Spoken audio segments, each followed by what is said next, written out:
Hey guys, Furum here, and today I'm going to be testing the Porsche 918 Spyder in multiplayer in Asphalt 9. This car is the king of Class A on twistier tracks, and it is very good in multiplayer as well, especially in the season designed specifically for it. So my 918 is at 3 stars, 8888, with all the import parts applied that I can, at a rank of 3422. All the races in this video are sequential, except for one that, well, you'll know when we get to it. And one thing about sequential races, I wanted to ask you guys, do you prefer videos with sequential races, or would you rather me pick out some of the most intense ones for what I would believe to be a more interesting video? I don't know, I've done them both ways, and I'm planning to continue doing some one way and some the other way, but I just want to know, what do you guys prefer in that topic? So, the 918 is probably one of the easiest cars in the game to drive. It has quite good acceleration, it has quite good nitro efficiency as well, good handling, good drifting, and pretty good speed. So, just like the Vulcan, it is a very well-rounded car. The Porsche 918's main competitor in the season that you will see quite often is the Nissan GT-R Nismo. Now, they can generally be beaten because they're slower by at least 15 or so miles per hour. However, you have to keep in mind that they do have better acceleration, and so they may get ahead at the start and you'll have to pass them and not get knocked down.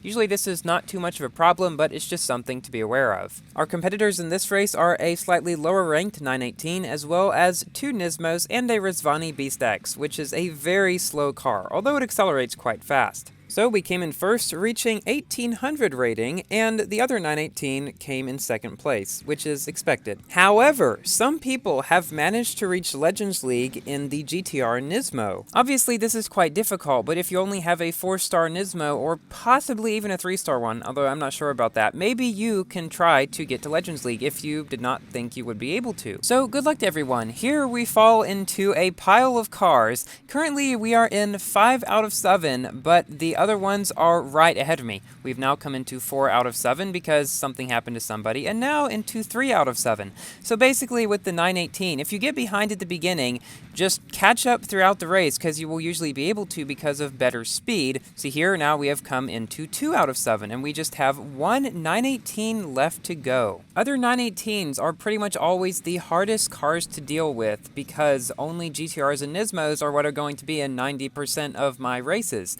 Even since I've reached Legends League, I haven't seen any Aventadors or LaFerraris, I guess just because the people that have them probably also have the 918, and they know that the 918 is better in most aspects, and so it doesn't make sense to risk their rating with inferior cars. So here I fly up behind this guy and pass him at the very last second to win the race. And once we go into race details, you will see that we have the same frame. Very rare. We interrupt this program to bring you Clash of the 3 Asphalt 9 YouTubers, Furum, Dr. Illusion, and the Hot Dog 1 in one epic battle. Furum is in his 3-star 918. Dr. Illusion is in his Lancer. He may not do so well. Finally, we have Lucas, also known as the Hot Dog 1, in his Acura NSX at 4 stars. It looks like Dr. Illusion has fallen behind, but the Hot Dog 1 is retaining his first place position. Furum is coming up fast on the 3rd place, and wow, has just now passed him on the ramp. As Furum rounds the bend, he passes the BMW M4 GTS, a lesser used car this multiplayer season. Dr. Illusion appears to be in last place, and Furum is quickly catching up on the Hot Dog 1. It appears that the 918 is faster by a little over 15 miles per hour, but the Acura appears to have much better acceleration. Who will pull out the victory? And will Furum still have his voice by the end of recording this section of the video? Only time will tell. Furum bumps the Hot Dog from behind, and then proceeds to go on the inside. With the Hot Dog's better acceleration, it looks like he is able to get up to speed quicker and thus get ahead. Both racers ascend the final barrel, and Furum in his 918 comes in not far behind the Hot Dog 1. Legions United seems to have come out on top in this race. Now, back to our regularly scheduled programming.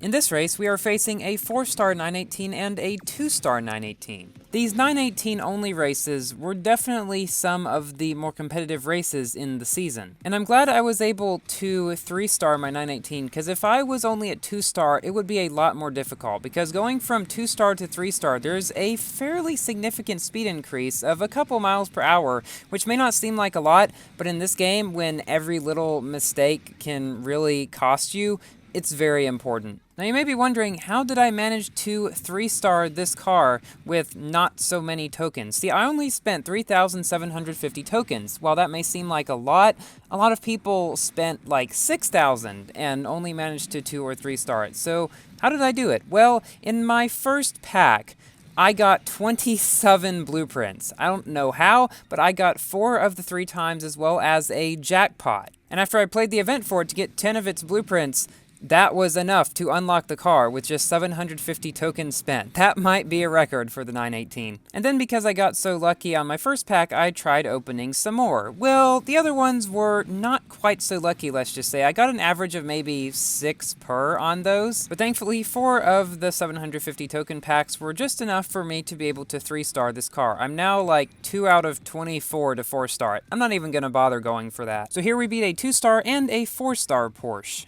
In this race, we have only one other competitor, a 1-star 918. Now, this kind of race is the one that I would normally take out in a video where I was picking some of the best races, because, well, I'm 2 stars above him, and there's really no way that he's going to be able to win unless I make a mistake.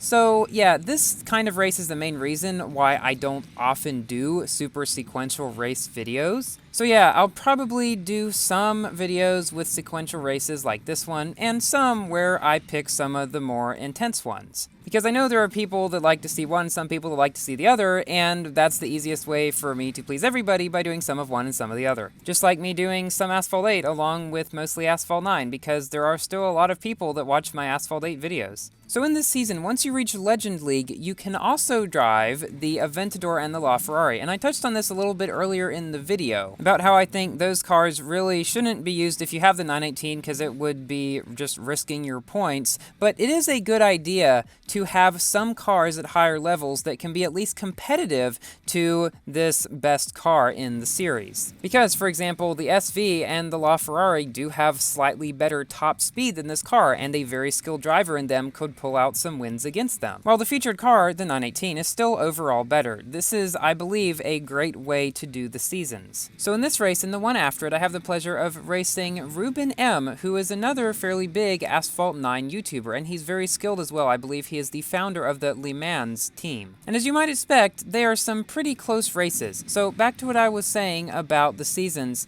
the reason I believe it's best for some cars to be competitive but still have the main car be the best one is because let's look at 2 other examples of seasons. For example, the Egoista season was one where the Egoista was just by far the best car in the season, and if you had a high-ranked Egoista, there was absolutely nothing that could stop you unless you made some bad mistakes. The Vulcan would be the closest competitor, and even it at 4 stars was worse than an Egoista at 1 or 2 stars, so not an extremely much amount of competitivity. Then you have the other extreme, where in the, say, Corvette season, for example, you had the main car, the Corvette, that was terrible compared to a lot of the other cars in it, and thus the people that worked really hard to get the Corvette got nothing out of it. So it's best to strike a balance in between, in my opinion, and this season really does that, with the main car of the season being the best one, but still having some competitive other cars. So we do nearly manage to catch up to Ruben's M around the final bend, but unfortunately he does manage to beat us, although not by a whole big amount. I hoped that we would be able to have a rematch, and I got my wish in the next race, in which we are facing Ruben as well as Fury Lewis Hamilton, who is the leader of the Legions United Club. It is the club I am in, and if you are interested in joining, I will put a link to my video about that in the description. So early on in this race, I did not even know that Fury Lewis Hamilton was in the race, and I thought it was just Ruben M. Now, Ruben M is the guy in this green Porsche right here, who is right on my tail throughout the entirety of this. Now, I have a bit of a weakness in multiplayer, where when I face somebody who I know is good, I tend to drive worse. Not by much, of course, but it's just because I'm a bit nervous. I'm sure the rest of you guys can attest to that as well. So we're in first place now. Unfortunately, here we go the long way because we didn't make the ramp to the left. Lewis Hamilton passes me, and Ruben M wrecks on something. I'm not sure what. He may have landed on his top, but now we have Lewis ahead of us. Now, he has a 4-star Porsche, and he's currently trying to get number 1 in the season. So if you're watching this, Lewis, good luck to you. It was very fun racing you. I guess now I'll give my general review of this car. It is a very good car. If you picked it up, even if you just one-starred it, it's definitely worth it to get, because even if you just one-starred this car, you can likely get top 100 in this multiplayer season with a good bit of skill. Except maybe on mobile, I don't exactly know how the competition is there. And this car is an A-Class King as well. And if you didn't manage to get this car, don't worry, the next multiplayer season will probably have a whole bunch of different cars that you can use. Thank you for watching. Please like the video if you've enjoyed, and consider subscribing for more Asphalt 8 and 9 content. And I will see you in my next video. Goodbye!